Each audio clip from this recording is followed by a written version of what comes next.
Fifth का second question लिखा गया है maximum Z equal to LPP का chapter number 3.2 linear programming problem में सिंप्लेक्स मेथड का क्वेश्चन नंबर 5 का सेकेंड पार्ट आप लोगों को करना है। एंड इंपॉर्टेंट क्वेश्चन है, बिगेन मेथड से क्वेश्चन लगाए जा रहे हैं आपके। एलपीपी सिंप्लेक्स मेथड 3.3 एक्सरसाइज का 5 का सेकेंड पार्ट देखो लिखा है maximum Z is equal to, question note कर रहा हूं, 2x1 plus x2 plus 3x3, 2x1 plus x2 plus 3x3 subjected to constant. Note करो x1 plus x2 plus x3, x1 plus x2 plus x3 less than और equal to 5। फिर आगे लिखा है 2x1 plus 3x2, 2x1 plus 3x2 plus 4x3 equal to 12। That is x1 greater than 0, x2 greater than 0, x3 greater than 0। ये सवाल दिया गया है, ठीक है। अब आप क्वेश्चन को सॉल्व करो। स्टेप फर्स्ट, पहली step,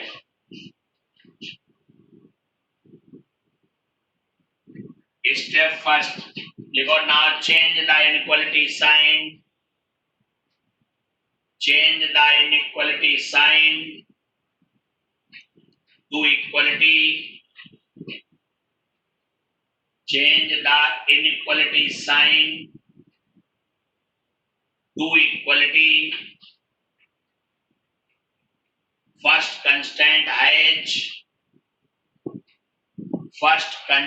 has introducing x4 slack variable, x4 slack variable and second constant has, बोले आए वहां ले आओ, एक लोग को ऊपर लगा जाते हैं।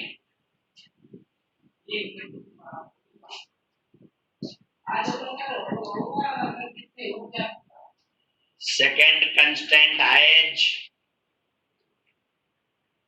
introducing artificial variable,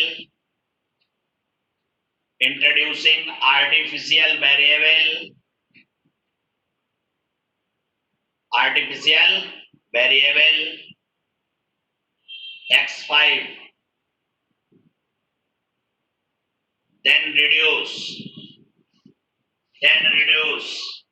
देखो जब हम लोग सब्जेक्टेड टू कंस्टेंट की वैल्यूज चेंज करने जा रहे हैं, x1 plus x2 plus x3 plus x4 is equal to 5 और 2x1 plus 3x2 plus 4x3 plus x5 is equal to 12। ये आर्टिफिशियल है यहाँ पे, क्योंकि पहले से इक्वल टू लिखा था, तो सवाल को यूनिट बनाने के लिए मुझे हर हाल में 1 0 0 1 चाहिए होता है, तो आर्टिफिशियल जोड़ दिया। फिर मैक्सिमम जेड लिखा मैंने 2x1 x2 3x3 0x4 minus x5, क्योंकि 5 जो x5 जोड़ा है वो आर्टिफिशियल वेरिएबल है। फिर लिखो इनिशियली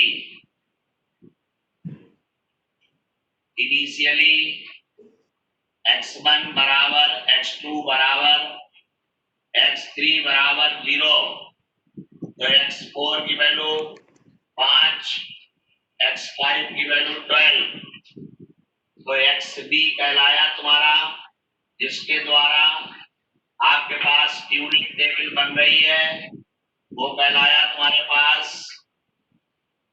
x4 x5 CV क्या कहलाएगा 0 माइनस m और बेसिक टेबल क्या होगी तुम्हारी देखो 1 2 1 3 1 4 1 0 0 1 ये आ गया चेक कर लो सारे लोग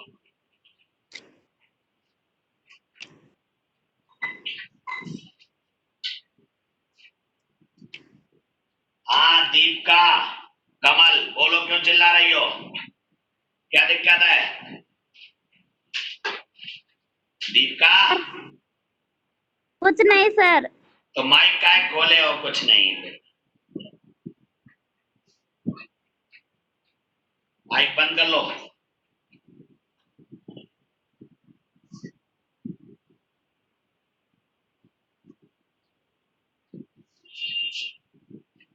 माइक से क्या होता है जो घरेलू आवाज है बाद वाली से सुना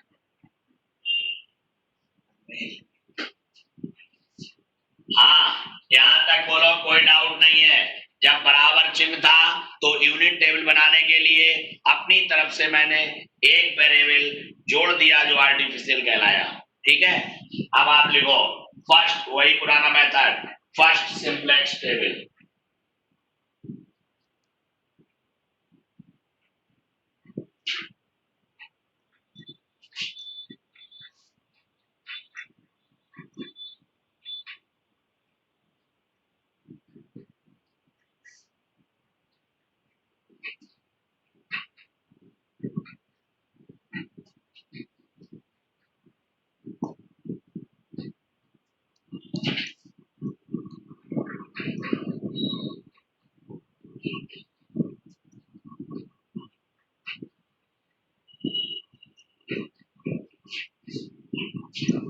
फटाफट टेबल बनाओ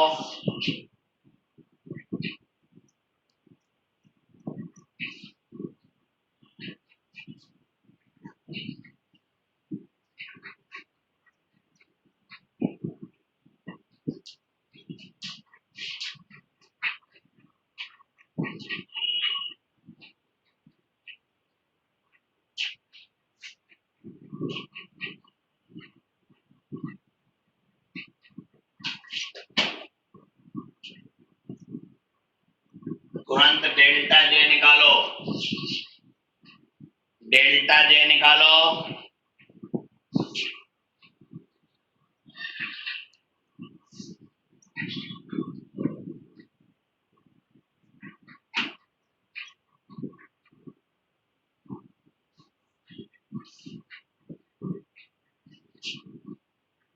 टू माइनस 0 माइनस 2m तो 2 plus 2m delta 2 1 minus 0 minus 3m 1 plus 3m delta 3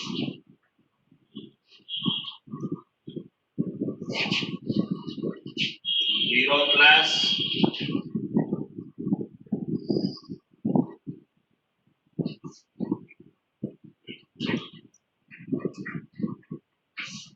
4m cross सारे m पॉजिटिव आ रहे हैं delta J greater than 0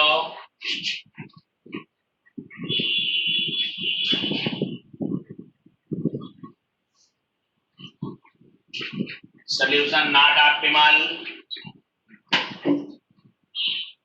maximum delta j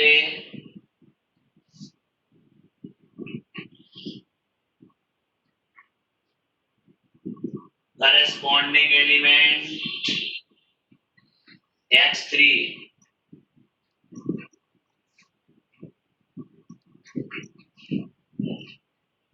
ये 3 प्लस 4m बाद बाकी सब कम है x3 is incoming vector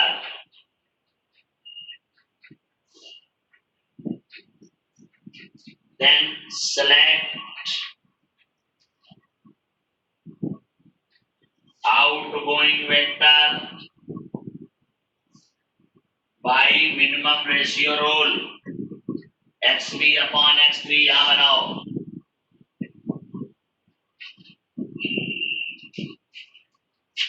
5/3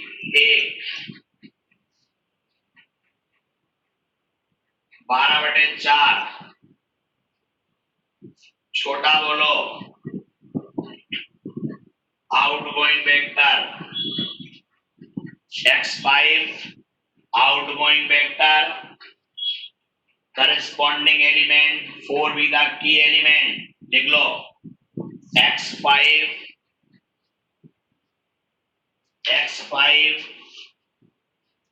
be the outgoing vector x5 be the outgoing vector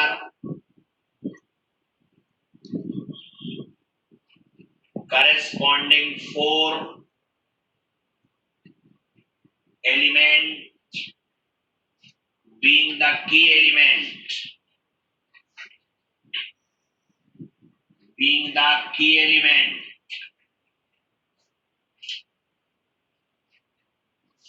being the key element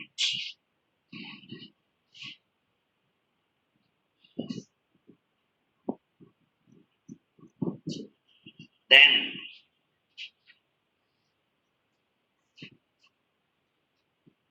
reduce new table अब आप second simplex table डालो step second डालो पहले step second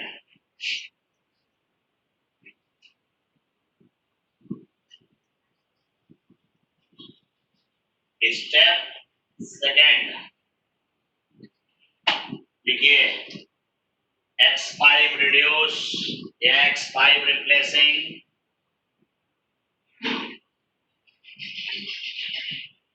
x5 replacing 2x3 x5 replacing 2x3 and dividing by 4 in second row and dividing by 4 in second row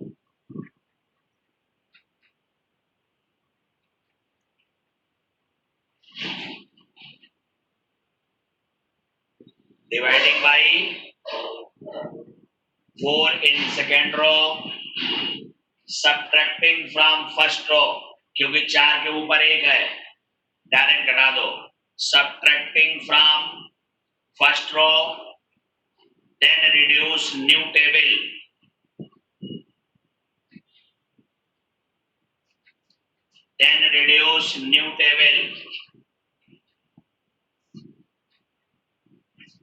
second simplex table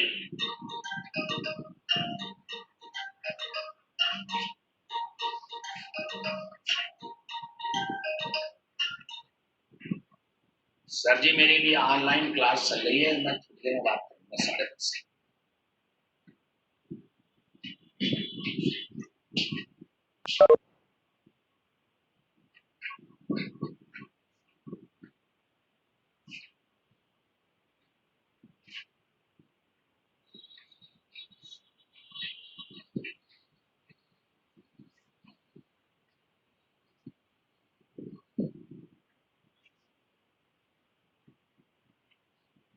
एक और नई चीज सीखो यहाँ पे जो आर्टिफिशियल वेरिएबल हुआ करता है जब वो मेरी टेबल से हट जाया करेगा जब वो आउटगोइंग हो जाएगा तो मेरी मेन टेबल से भी हटा दिया जाएगा जो आर्टिफिशियल था मेरी मेन टेबल से भी इसे गायब कर दिया जाएगा ये वाली लाइन जो बिग एम के लिए लिखी है क्योंकि आर्टिफिशियल था बनावटी था काम हो गया फेंको बाहर हटा दो पूरी कॉलम को ओके समझ गए हटा दिया यहाँ x4 है यहाँ x3 हो गया x4 का 0 x3 का 3 है अब भाग दो इसमें 4 से सभी लोग टेबल समझना चालू करो ये भाग दो, 4 से भाग दो, 3, 2/4, 1/2,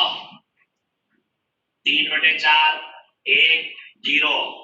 पूरी इस लाइन को उठाओ, ऊपर घटाओ, 5 में से 3 घटाओगे 2, 1 में से 1/2 घटाओगे 1/2, और फिर 1 में से 1/3 घटाओ, 3/4 घटाओगे 1/4, फिर 1 में से घटाओगे 0, फिर यहाँ 1, है ना।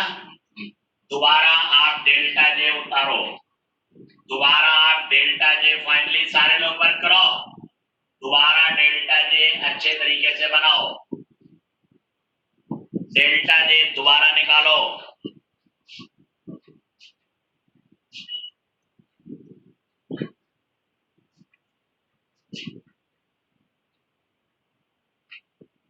डेल्टा 1 इज इक्वल टू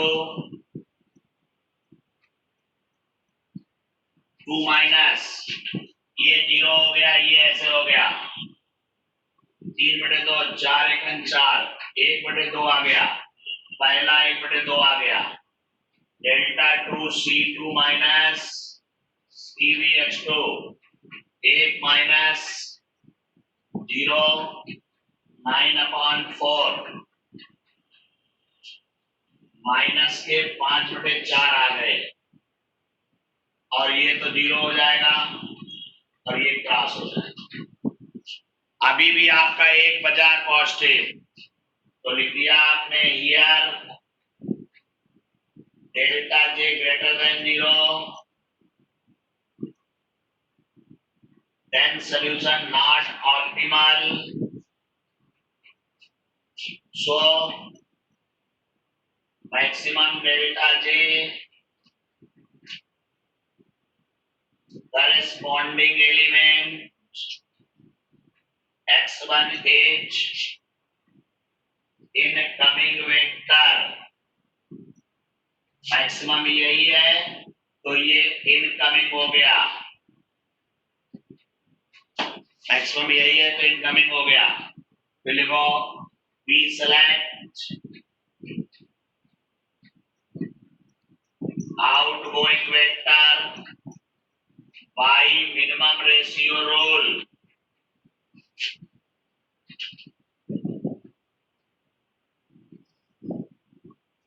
दो बटे 1/2 4, 3/1/2 6, छोटा बोलो outgoing vector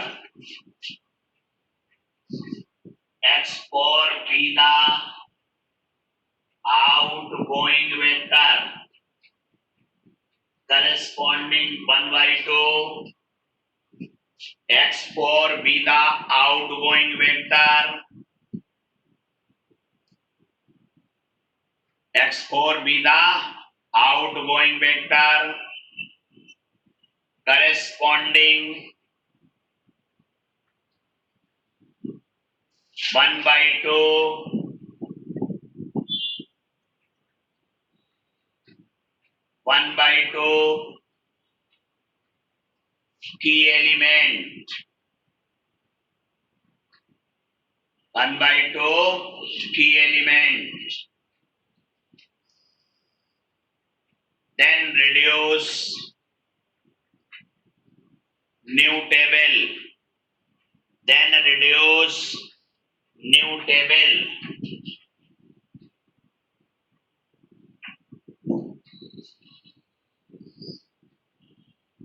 then reduce new table,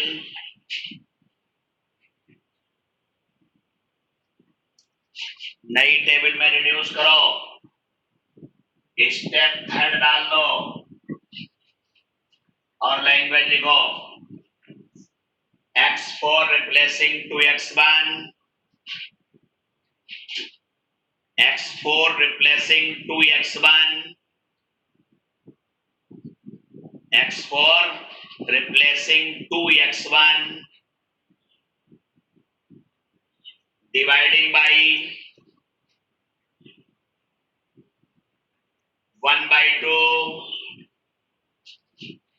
1/2 से ही भाग देंगे, गुणा भाग नहीं, कुछ सोचना 2 से गुणा करना, dividing by 1/2 in first row and subtracting from second row to previous first row. Subtracting from second row to previous first row, मतलब बिना भाग दिए वाली, ठीक है ना, to previous first row, then reduce new simplex table. Step third में third simplex table.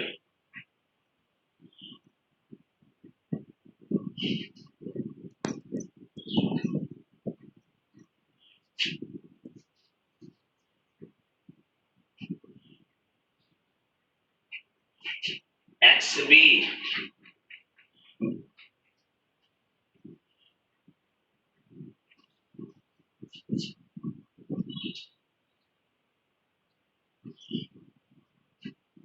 ठीक है, X1 X3 यहाँ पे आ गया 2, यहाँ आ गया 3. अब भाग दो पहले, तो 4 1 भाग देंगे, देखो देखो 0 घटा दो डायरेक्ट, 3 में से 2 1 0, 3/4 माइनस 1/4, 2/4 मतलब 1/4, फिर 1, फिर घटा दो उसको डायरेक्ट माइनस, डेल्टा दोबारा निकालो,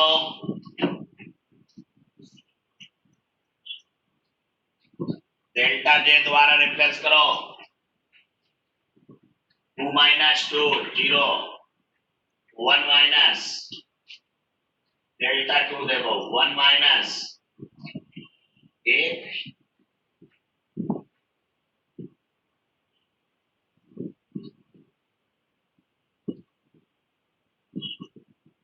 माइनस का 3/2 0 -1, 0 माइनस करेंगे 4, तो देखो here delta J less than 0, then solution optimal, solution बेटा ऑप्टिमल हुआ. अब देखो ये वैल्यू होगी, ये वैल्यू होगी, दैट इज x1 बराबर 4, x2 आया नहीं, x3 बराबर 1, जो आया नहीं वो 0, ठीक. फिर maximum Z summation CB XB, इसका गुणा इसमें 8 + 3 = 11.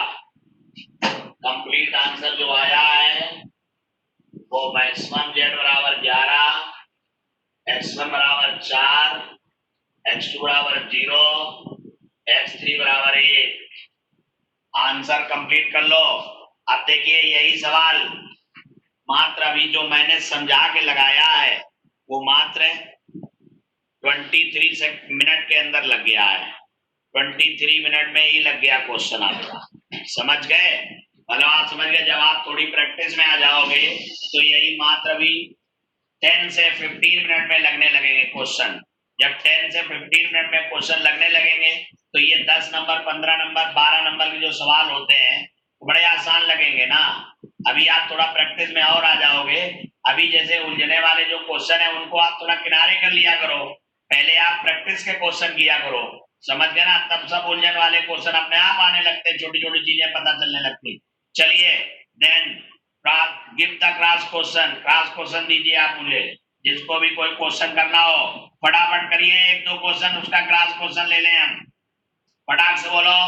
इसमें किसी को कोई डाउट लग रहा हो तो पूछो मुझसे.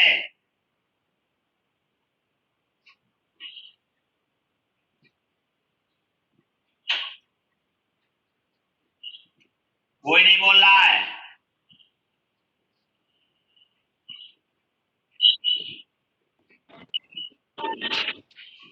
सर फिर फर्स्ट पार्ट में हाँ, उसमें जो है लास्ट टेबल में डेल जी हमारा पॉजिटिव आया हुआ है, लेकिन मिनिमम रेशियो जब निकाला है तो वो दोनों नेगेटिव आए हुए हैं, तो वो हमारा अनबाउंडेड। बल्कि नो सोल्यूशन क्यों, अनबाउंडेड। और सर अगर जो है यहाँ पे डेल जे सारे नेगेटिव आए और जो मिनिमम रेशियो है वो दोनों पॉजिटिव आए, तो वो जो है फिजिबल सॉल्यूशन होता है ना, नो फिजिबल सॉल्यूशन। नहीं, नो फिजिबल सोल्यूशन तब होता है जब हमारा आर्टिफिशियल वेरिएबल मेरी टेबल से हटता नहीं है और का नाम डेल्टा जे निगेटिव हो जाता है। डेल्टा जे निगेटिव हो जाए और हमारे टेबल से आर्टिफिशियल वेरिएबल हटा ही नहीं है, आंसर मतलब ऑप्टिमल आने लगा है, तो उसे कहते हैं नो फिजिबल सोल्यूशन। और जब इनकमिंग वेक्टर में ऑल निगेटिव आ जाए जिन्हें हम कंसीडर नहीं करते हैं तो हम कहते हैं अनबाउंडेड।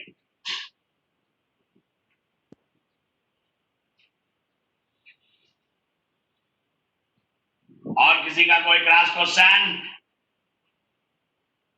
नीचे सब टेबल से नाम ले रहे हैं, विधि, श्रुति, सोनम बहुत दिन बाद आई हो, और सिमरन, शालिनी दीक्षित, रवि चौरसिया, रमन, कोमल, दीपिका कमल, अमृता, अनामिका, अमीषा, अलका, आकांक्षा, आकांक्षा पांडे, अभिनव। इनमें से किसी को कोई डाउट हो तो डिस्कस मी।